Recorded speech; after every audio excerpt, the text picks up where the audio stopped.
Welcome to Let's Be Honest About Logistics podcast. I'm Nicky Jones, the CEO of Vidu Group. I've spent the past 22 years recruiting across all areas of logistics in the UK, Europe, US, Dubai, Singapore and China. I'm joined today by none other than Chris Farren. Chris has spent the past 15 years in the logistics sector. He started his career at UPS, then he moved into a head of international role with Royal Mail, and he is now Global Partnership Director with Procarrier. So firstly, thank you for joining us, Chris. Thanks for asking me. You're welcome. Nice to have you here. Why don't we just tell the audience a little bit about your journey? Okay. So at school, I was, I would say, probably until about year 10. So what's that, 14, 15, I was a bit of a nightmare. And one big impact that I would say my dad had on me is he pretty much forced me to do my work experience in a factory packing salt. So for 2 weeks, it was long hours and you literally put in lids on a curry powder pot, shifting salt. And the reason he did that is he said to me, if you carry on the way you are at school, then this is the kind of thing that you're going to end up doing. Now, clearly, there's nothing wrong with working in a factory, but he knew that's not what I really wanted. So the lesson there for he was trying to get across was, unless you knuckle down at school and be as good as he thought I could be, this is where you're going to end up. So then after that, I sat down with one of my teachers, Mr. Cassidy, and I said to him... Plugging Mr. Cassidy. I am. I saw him recently, actually. I volunteered at his school. So, and really randomly on Mr. Cassidy, bearing in mind, I left school in 2004. It's the first time I saw him. And I went to shake his hand. I said, good to see you, sir. And was about to say, it's Chris Farren. You might not remember me. And he hugged me straight away and he said, of course I remember you, Farren. So there's teachers like that. My sister's head of key stage. Already we're going on off a tangent, so sorry for this. My sister's head of key stage 4 at a secondary school in Hina. And I have a massive passion for that kind of thing because the impact that Mr. Cassidy had on me stayed with me all these years, and clearly he felt he had an impact because he remembered me too. So I sat down with Mr. Cassidy and I said, the salt packing factory was an absolute nightmare. You've got to help me. And he was doing like after school classes for the kids that needed more help for the GCSEs. And I did all of them to prove to my dad that I was going to knuckle down. Anyway, cut long story short, I passed with all my GCSEs, like higher grades. And I think I was predicted one higher grade in drama. And I got high grades across everything. And I put that down to the fact that my dad pushed me to do, for me, a bit of a nightmare work experience. And that was a turning point. I was then training to be a civil engineer. So my job was to design roads, draw roads and roundabouts, all that kind of stuff. And then when the recession in 2008 happened, construction was massively impacted.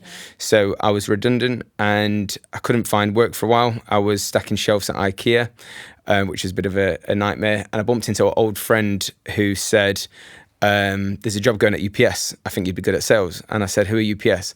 And he said, those fellas that drive with the door around with the brown vans and the doors open. I went for the job interview and they gave me a pen, some herbal tea and an iPod, if you can remember iPods, and said, you've got 20 minutes to do a prep. We'll come back and you can do a sales pitch.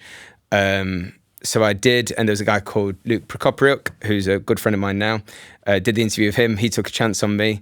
I was at UPS. So I started in telesales. So that was doing 30 outbound calls a day, selling, I think my patch that I started with was Wales.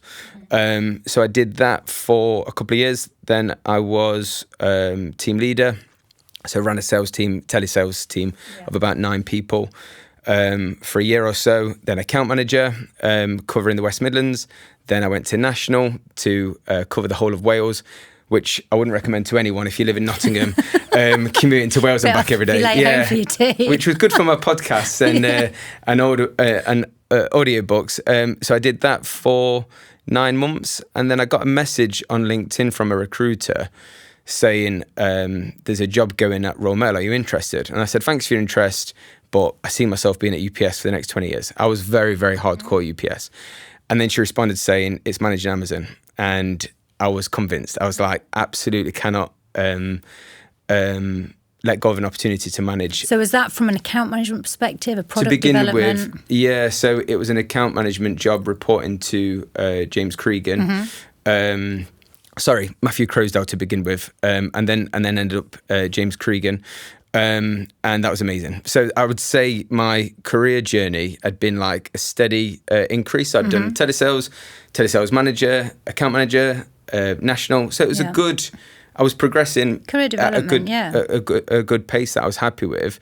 But the account manager job, the change in me was ridiculously steep. So that really, really accelerated my development, is what I would say. And as part of doing that, we was developing new products for Amazon. So things that they hadn't, that Royal Mail didn't have in their locker, or Amazon didn't have a home for. So there's a lot of solutions in product development there. And then when they were looking to set up a new international business unit at Royal Mail, there was a product development role going, and that made sense. So I moved into international as product development manager.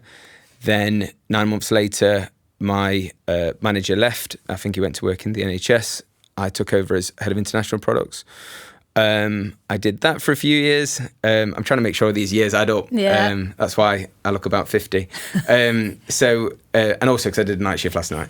I knew you'd get that in. I'm definitely getting that in. I've had no sleep. So where are we? I'm head of international products. And Royal Mail did a restructure, and they asked me to go and work in domestic for a time period. And cross-border is where my passion is. So I wanted to stay in cross-border. And as much as I love Royal Mail, and I still do a lot of work with them today, that was the time for me to go. Yeah. And then I went to Procarrier. Oh, very good. And obviously, they both focus on international, and they've both got cross-border solutions. So what difference have you seen from the years that you spent within Royal Mail with its own network to now working for a multi-carrier solution? So I'd say outside of the big integrators, so FedEx, DHL and UPS, there's no real organisation outside of them that can do the full end-to-end. So this is why I'm really passionate about partnerships, because you can't do it all, and even if you could, you're not going to do it all the best. And what Procarrier does is and I'm not pitching Procarrier, but I'm answering the question. You're taking the best of what other networks have and you're piecing it together. So we are often the glue that holds that together. So the difference being is if you go to a huge corporation like DHL, UPS, FedEx, often, not always, but often you're buying what's out of the box. Yeah. Whereas if you come to a company that's smaller and more agile like Procarrier, then for the right customer, we'll create it. That's what I'd say the key differences are. So we're faster to react. So I've not yet seen a challenge, and we perform best when our back's up against the wall.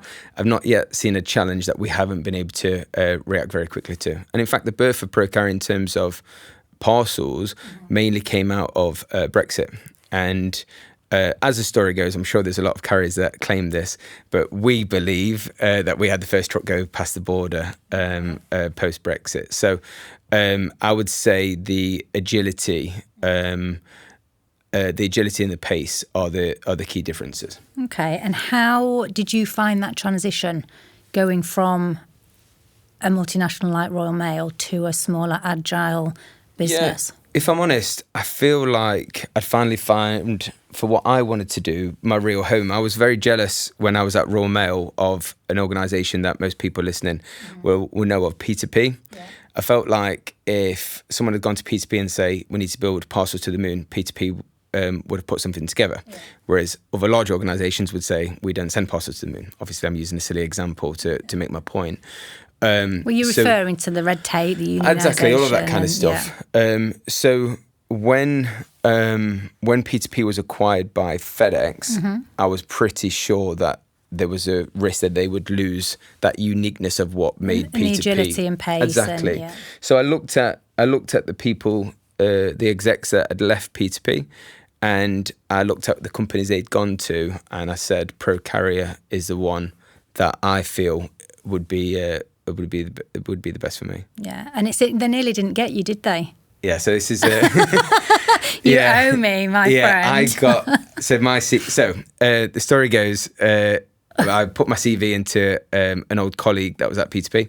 He took it to someone else who clearly looked at me, has got very good judgment, and put my CV straight in the bin. So, and then I started talking to you, and I had 2 offers and one that I was very, very close to taking, but it always niggled me that I'd not even had a response from Pro Carrier. So I'm venting to you. And at the time you said, look, I don't represent Pro Carrier, but I know the CEO, I know Ryan, I can give you his number. And I said, that's a little bit too intrusive. I'll take an email address. So I emailed Ryan and I said, Ryan, I'm about to accept a position somewhere else. Here's 3 things that I feel I could do for Pro Carrier. I bet he'll love that. It would be great to have a chat. So we had a Teams call. That was lunch. We had a Teams call at 3:00. And we're on the call, and he said, "Right, when can you come in tomorrow?" And bearing in mind, I live in Nottingham. This is Essex. And he said, I said, "Yeah." And he said, "What time?" I said, "I'll see you at 9 a.m." So I drive down, do the interview, and we just clicked straight away. It was Ryan and James Appleby, who was the group MD. And he said, "How long does it take you to get home?" And I said, "Probably between 2.5 and 3 hours." And he said, "You'll have your offer before you pull up in your drive." And I said, "Well, if it's what we've discussed," I said, "all the conversations with other people stop, and you'll get my, I'll sign it that night," kind of thing. And yeah, we did. The rest is history. And that is the pace of Pro Carrier. Like, that's not a unique story there. A lot of people that have come on the Pro Carrier journey will have a similar story, and that's how we work. That's good. What would you, in your role now? Obviously, there's been quite a lot of transition and change in the industry. It's ever changing and evolving, as we know, but more so recently with what's happened with the US and other lanes being switched off by other carriers, etc. What do you think customers are looking for from you as a partner? So the people that we work with, because don't forget, we work with retailers, we work with marketplaces, and we build solutions for other carriers. They're looking at someone that can turn on a penny. And that is why you work with Pro Carrier. So that's what I believe. So we've got people with various backgrounds, because of course we don't just do parcels. So we've got customs, we've got freight, we've got air freight, we've got parcels, we've got cross-border parcels. So I think they're looking for some... returns, thank you. Bad point on me for not mentioning that, Andy Meeson. Sorry about that, mate. Sorry, Andy. And we've got retail, so Ben Butler would tell me off for not mentioning that. So the point I'm trying to get to is we've got real experts across a multitude of fields. That is a massive advantage for them. But the key thing is what I mentioned before. It's our reactiveness. Mm-hmm. So we really, really can turn on a penny. If we had a carrier go on strike tomorrow, within that day, we'd have diverted parcels to another supplier. So we're really key on who we supply with. We're not one of these, some of our competitors, I imagine when they're pitching, they put 8 rate cards on the table and say, pick your favourite one. That's not us. No. To each lane, we have an absolute main carrier. So for Germany, for example, it's DHL. That is the most favoured carrier, in our opinion, in Germany. So we have the preferred, but we have options should there be an immediate ask. But one thing I'm keen on getting across is we're definitely not one of these that say to Germany, we have 4 different carriers. No. You pick yours. We know who the best carrier is by country. But we still have that reactiveness should we need it. Mm-hmm. That's good. And what do you love about your job? What do I love about my job? You just love life in general. You're buzzing every day about your job. Yeah. So what do I like about it? So the ego part of me likes the fact that we can often answer calls and react that other people couldn't. Mm-hmm. So I've got to admit that's something that we take great pride in. So we know if another carrier got that call, they would not be able to react like we could. So there's carriers that are bigger than us, do more volumes, got more buildings, got more shinier equipment, all that kind of stuff. 100%. And there's huge value to having that. So I'm not trying to take anything away of the huge corporations. Yeah. But the thing they have that the thing that we have is I'm convinced some of the solutions we build, others wouldn't be able to do it as good as quick. And I've got to believe that to be good at my job. I'm sure someone sat in my position at another carrier would probably say that. They'd say the same. But what I love about it is I know this is a little bit corny, but I genuinely like helping people. So I like delivering for people. I like working under intense pressure. So I think that's when I perform my best. So when someone comes to us at the 12th hour saying, I was about to swear then. I know. I saw. I gave you the look. We're up something creek without a paddle. Then I like to be that person that can go and help them out. And I'm at the best place for that. Yeah, understood. And obviously you've had quite a transition in not really too long a time frame. So if you're looking at the past sort of 15 years, so you had 12 years in the industry before you joined Procarrier, and you've basically gone from telesales to sitting on the board of a 250 plus million turnover business. There's going to be a lot of people in the audience saying, oh my God, I want to be like him. How am I going to go from that to this? So what would be your advice to those people? So the things... I feel really self-conscious, trying to set out advice, because some people might be looking at it thinking...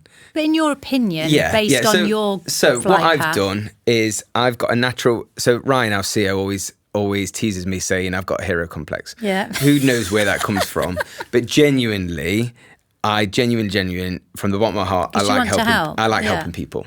So what I would give advice is build your network even when you don't need it, because it's better to have something and not need it than need it and not have it. So build your network. So help people as often as is practical. Whether that's someone posts on LinkedIn saying they're looking for advice, drop them a message or comment. Or if someone's saying they're looking for a role, send them your CV and say, use mine as a template if it's helpful. If there's nothing in it for you, but you're helping them, what it does, for us, I feel like a lot of our happiness, mine personally, comes from helping other people. So it'll make you feel good. It doesn't cost you much, maybe a little bit of time. And then there's a chance one day you're going to need help and that person or somebody else might give you a hand. Now, mine and your beliefs differ massively on this. You're sometimes away with the fairies and think it's all I believe in the universe and the law of attraction. And karma and all of that. For me, it's none of that. For me, it's quite practical. If I ask for help, people help me quickly because they know I do it for them or I have done it for them. Yeah. So I would say to people, sorry for teasing you for that. That probably is getting edited, isn't it? No, you can keep it in. So I would say help as many people as you can. Get mentors early. So I wish I'd have done that earlier. I didn't start being coached and mentored until I was at Royal Mail. I wish I'd have done that earlier. They're the two things. And how would somebody who's working in a sales role or an account manager who's got aspirations to get into product development or relationship management or carrier management, how would they go about that step? So how would they go about saying to somebody, I'm looking to do this, please can you help? Would you just be direct and ask a question? Or so if someone was looking to get into partnerships, I would say the way I was able to do it from sales was because I got a sales role where I was building something. So if I was listening to this thinking I'd love to get into global partnerships one day, and I was an account manager, I would say go and challenge yourself to manage an account that's complex. So if that's healthcare, for example, there's loads of opportunities in healthcare to build something very, very bespoke, which is some of the things that we did very well at UPS. So I'd say challenge yourself to do something difficult and build new things, because that's going to be a huge requirement in partnerships. Product development, I think I learned a huge amount in that. So I'd recommend anyone to do that in logistics if they could. Is that because it was Amazon and it was the size of the account, or do you think... Yeah, but it could have been eBay, it could have been Vinted, it could have been any customer that has unique requirements. Yeah. And again, back to healthcare, it could be it could be Boots as an example. So I would say do something complex, because when you do something complex, you are forced to grow your network because you're never going to be able to do everything in-house. And if you can, it's not complex enough because no one can do everything, can they? Exactly, yeah. So I would say networking and do something creative and complex within logistics would put you in a good position for that. Yeah, perfect. And is there anything whilst you've been going through the process, because obviously when you were in telesales and then you moved into sales, you probably didn't even think of this sort of strategic partnership role. You probably didn't know what that was. Sort of back in the day, they didn't really have those types of positions, did they? They were titled differently. Was there a turning point in your career that made you think, I want to be doing that? It's a good question. If I'm honest, I don't think so. I think at ProCarrier we kind of created this role out of. Because some of the relationships I had with carriers, they started coming to ProCarrier and saying, could you look at this? Could you build this? So this was a natural involvement from what you were doing. Yeah, the role was more created from the requirement, I would say. So we had, for example, we've had a carrier come to us and say, can you build us an end-to-end international track return solution? So the role is perfect for that, but it wasn't. So the requirements came before the role, is what I would say. Yeah. Okay. So if somebody's going out to market, the title could be different then. Of course, yeah. In terms of what there's many want. guises to a partnership role. You could be an account director and have a huge amount of partnership as part of your role. Of course, it's not a unique position. There's loads of companies that have global partnership directors, but I can't ever pretend that it was my ambition to end up doing this. My ambition was always to build things for people and help people, going back to that cheesy thing. And this role aligns perfectly to that. Yeah. And do you feel customers' expectations have changed? Customer expectations? From what they want from a carrier or a partner? I'm trying to think of the quote. There's something Jeff Bezos said, and I feel a bit of an idiot quoting, a bit pretentious start quoting Jeff Bezos. But he said something like, customers are never going to want it cheaper. They're never going to want to pay more, and they're never going to want it slower. So they're always going to want cost-effective and pace. Cost-effective, yeah. I don't think that has changed massively. I think what has changed, going back to the point you made earlier, is customers' expectations on things to be adaptable. Because you had what we at Rommel labelled Trexit. That was Donald Trump threatening to leave the UPU. Yeah. That caused a whole lot of pain and risk to the industry, especially for the postal carriers. You had Brexit. We all know what that did for parcels going to Europe. Yeah. And then more recently, we've had the changes in the US. So if I'm sat in a retailer's shoes or a marketplace's shoes or a carrier that's looking for solutions from someone like ProCarrier, I'm looking for that adaptability. So I'd recommend to any retailer, when they are looking to partner with someone, I would have them say to that partner, can you give us a recent scenario where you've had to turn on a penny, where you've had to change how you do something?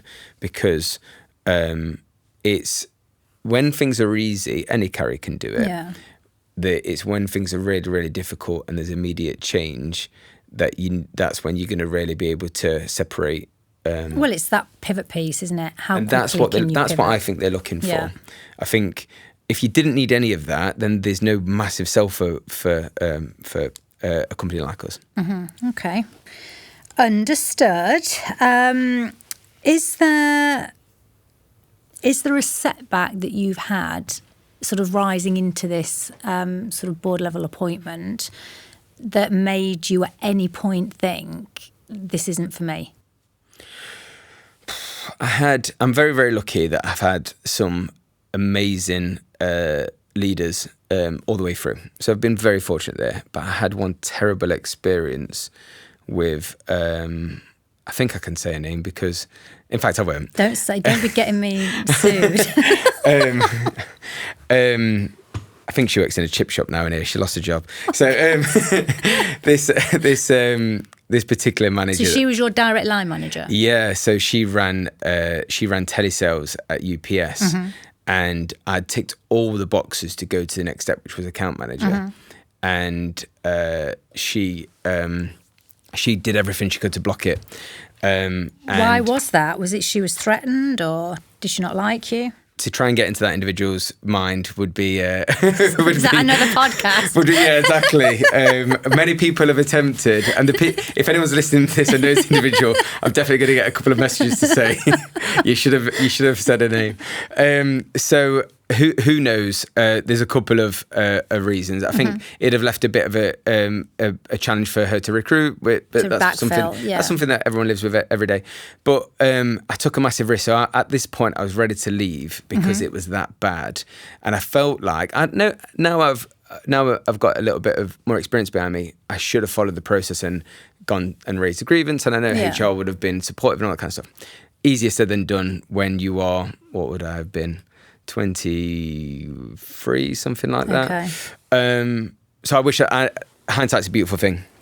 But what I actually did is I was very close to leaving and getting out of the industry. So I thought, what have I got to lose? So what I did is one of the hiring managers. So at the time, the country was divided to north and south. Okay. And the roles I'd been applying with were in the north, and there was one that came up in the south. It's only like West Midlands, but still, it was classed as the south. So I went to the hiring manager, to a lady called Stephanie Lakin, and I said, I want to apply for the position in your team. When I do, you're going to be told some really bad things about me from my manager. I said, remember, I had nothing to lose at this point. I was ready to leave. So I said, you're going to be told some really bad things. All I would ask is that you ask 3 more people outside of that. And they'll give you, and you ask whoever you want, but just anyone but her kind of thing. And she took a chance on me. And really, I've got to say this, it's funny. So I said, I was obviously quite ballsy and full of confidence back then. I said, if you hire me, I will make you the most successful area sales manager. Yeah. So I said that, and then when I joined, we had they did a sales competition where if you won it, the ASM, the BDMs that were coming like the top 5 or whatever, they got to go on like the River Thames and meet the country managers, a guy called George, American guy called George, and it was a really nice day out. So. Yeah.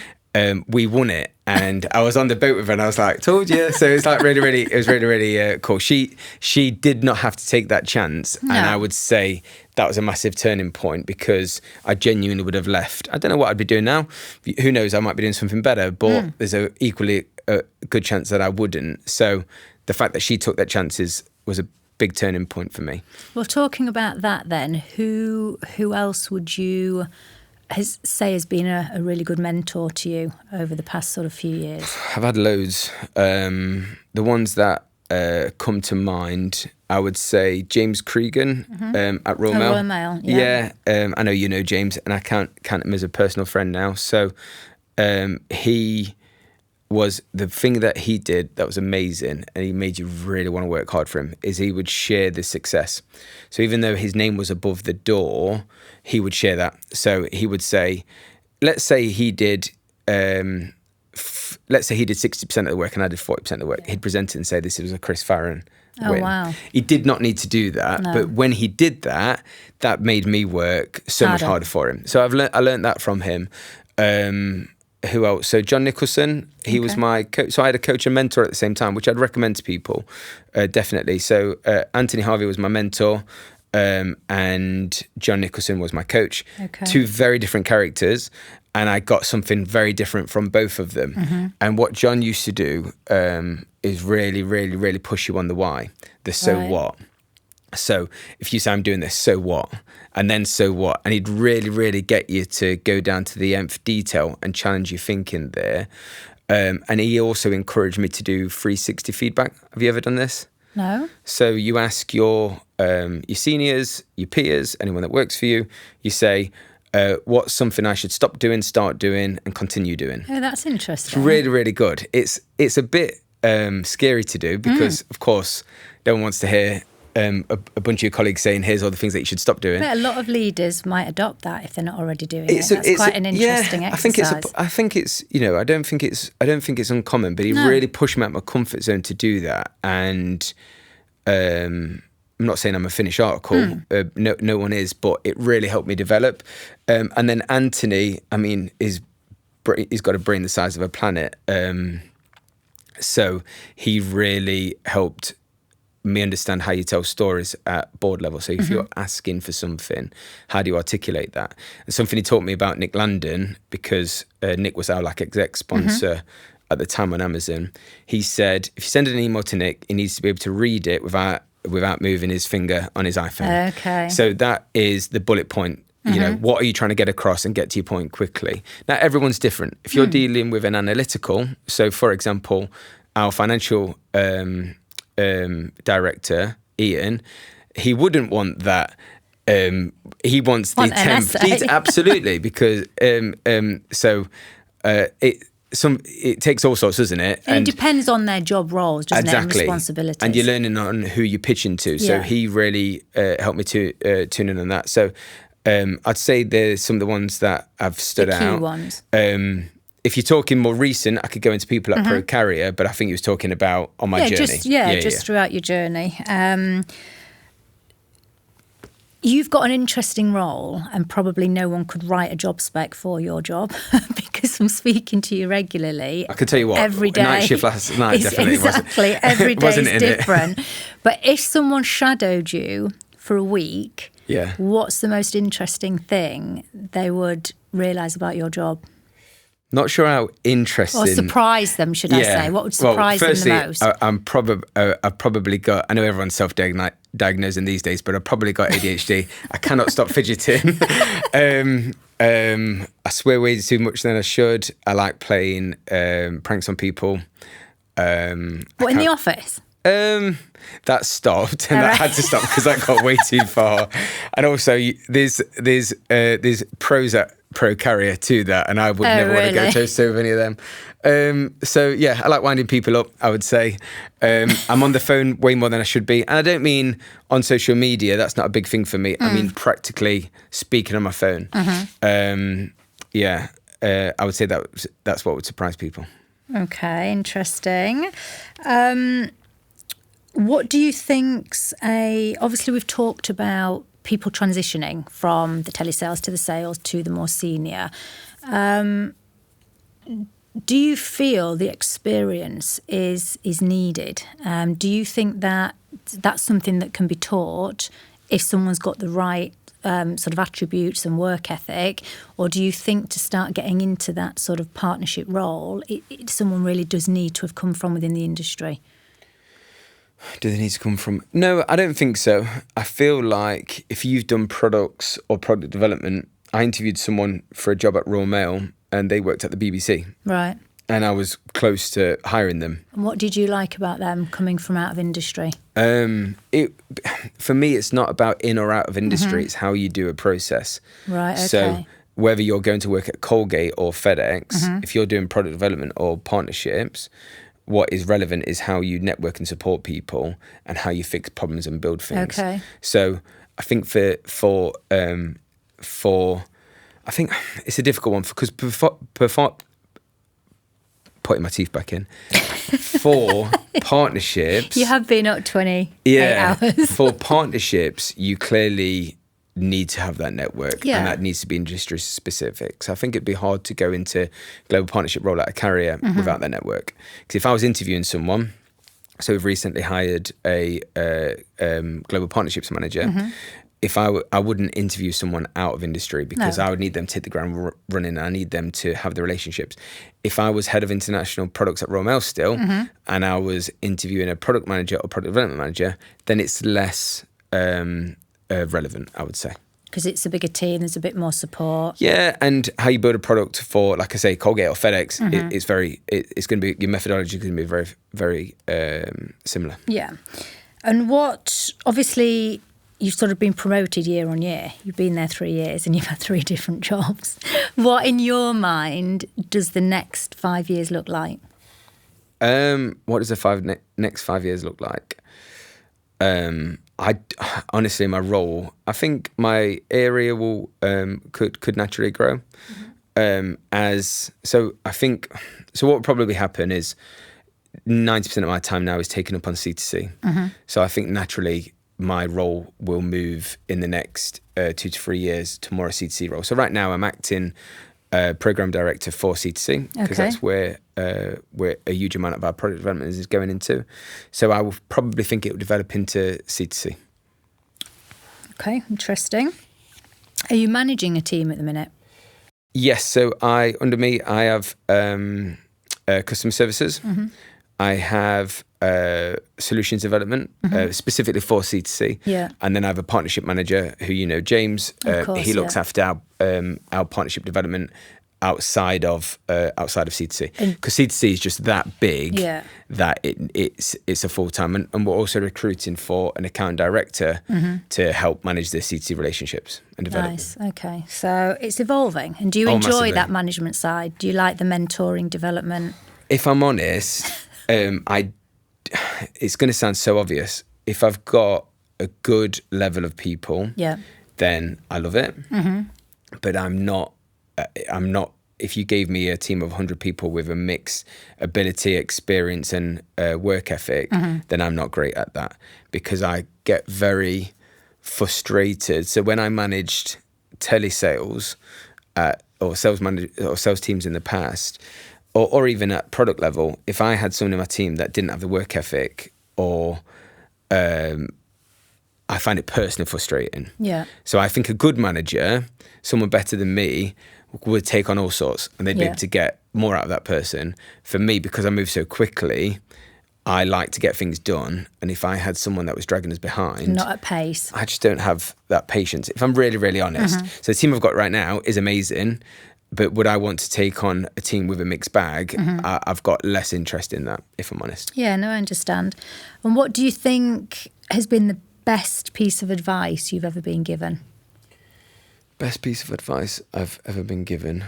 Well, the one that everyone wants me to take is listen more than talk, because... Who says that? Yeah, exactly. 2 ears and 1 mouth, as James Appleby would say. Best advice I've been given, probably to get a coach and mentor. And I wish I'd have done that earlier, as I mentioned before. Yeah, you mentioned that before. I would say... Is that quite easy for someone to absolutely, go out to do? I wish people would do this more often. Let's take it this way. So say if you had someone that worked in recruitment in construction, and they messaged you, Nicky, on LinkedIn and said, Nicky, I'm working construction recruitment. I would love a mentor. Would you have 30 minutes once a month? What would you say?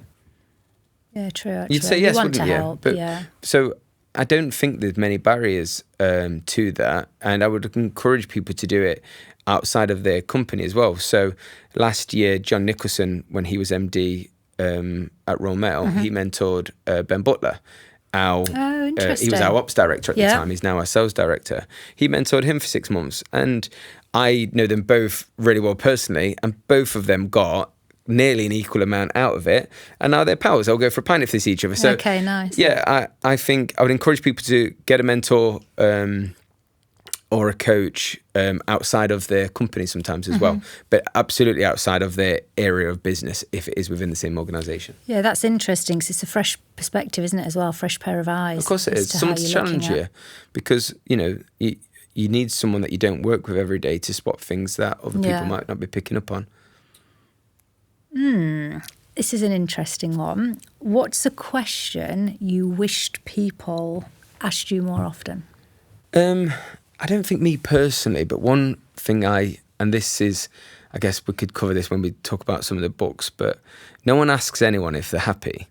So a lot of people, there's something that, again, quoting someone, and someone as random as Jimmy Carr. Jimmy Carr said, don't compare your inside self to someone else's outside self. Yeah. So I always use the example of, you could have a window cleaner with a clapped out Ford Mondeo, and then you could have a stockbroker walking past him. I think they call it stockbroker in the UK. You could have someone working in the city walking past him, and the guy in the city could have a £100,000 watch on, a £5,000 suit, and he could drive a Ferrari. And the assumption would be, to most people looking, he's happy. He's happier than the window cleaner. But that window cleaner could have the most beautiful marriage, lovely kid or kids. He might love his job, and the guy that works in the city might be on his 4th marriage.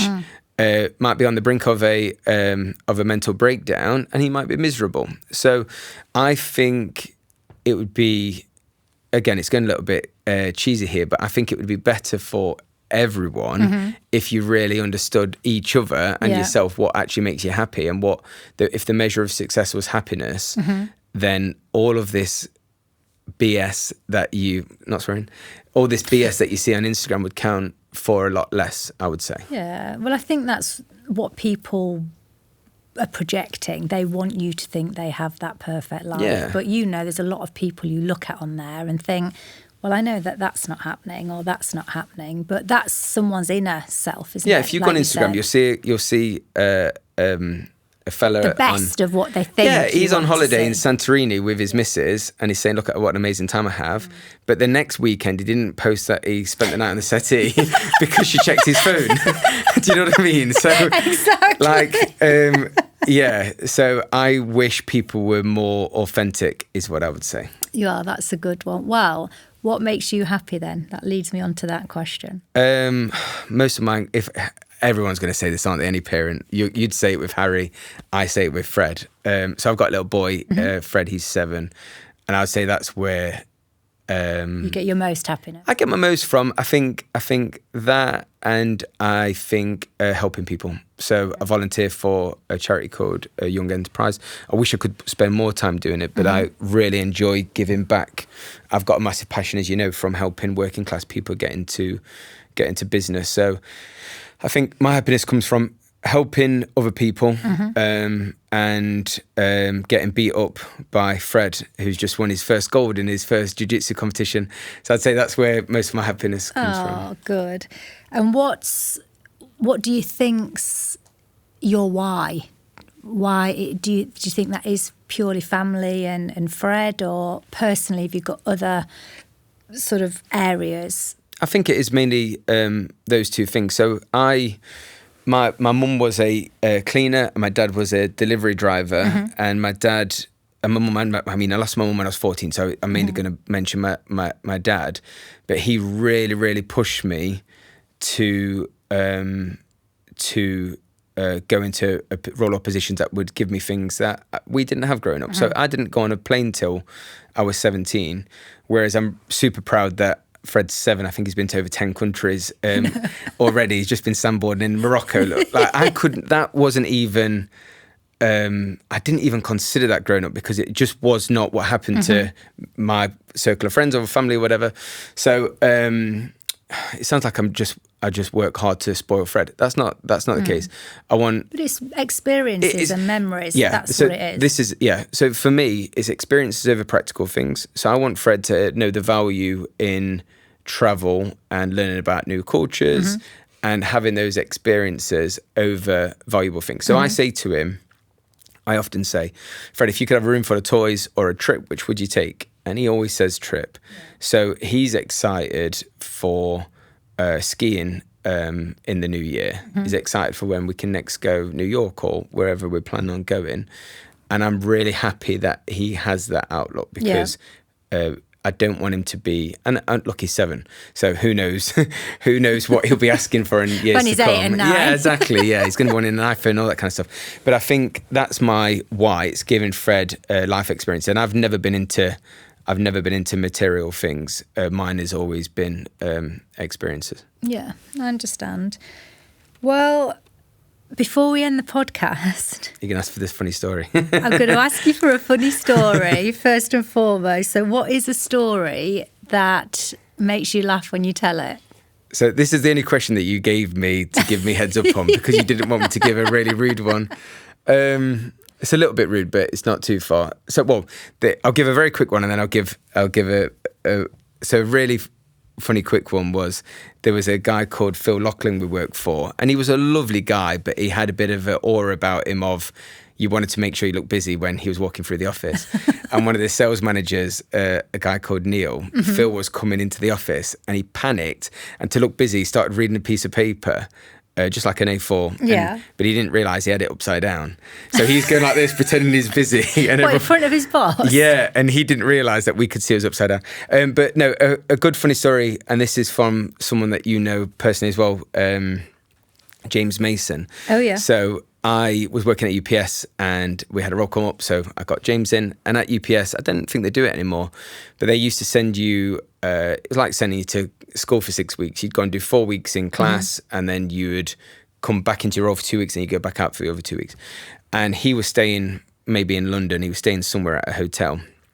And he rang me in a panic. Bear in mind, he's 19. He's got his first big job. He's just left college. And he rang me in a panic saying, mate, I'm really, really worried. He said, last night, one of the account managers come into my room and he tried to buy an adult film on my telly in my room. He said, he's only tried to buy it to wind him up. As he's tried to buy it, I've quickly ran to the wall and I've turned the switch off, but I don't know if it's gone through. So I was like, mate, I'm sure you'll be fine. But he was really, really panicked about it. So I went into the sales manager office and I spoke to someone called Jack. He was his manager. And I told Jack the story. I said, mate, ring him now, put him on speaker and tell him that you've had HR in and that we've found out he's been watching adult films on company time. Honestly, one of my biggest regrets is that... Yeah. One of my biggest regrets is that I don't have the recording because I've never seen...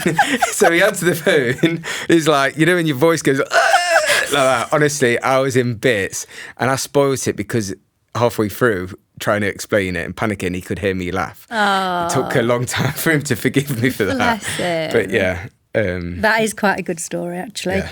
What? Here's a few quick fires. So, you're a morning person or a night owl? Night. What is your most used emoji? I would probably say... Actually, mine's going to be quite boring. Mine's a blue love heart. So Fred, on his iPad, we've got an app called Just Talk Kids. Yeah. Because obviously he's not allowed his own phone yet. So it's probably that. He'll text me just, yeah. And it's probably that. Me reacting to like a picture from Jiu-Jitsu, all that kind of stuff. Oh. Probably that. Dogs or cats? Dogs, 100%. One food you could eat every day? Oh, I eat way too much food than I should, as you can clearly see. But if I could eat something every day and it not make me look like this, then it'd probably be pizza. Pizza. Favourite holiday destination? Favourite holiday destination? Do you know, I really like Turkey. Do you? You've been all over the world as well, haven't you? Yeah, and it seems such an easy one to say.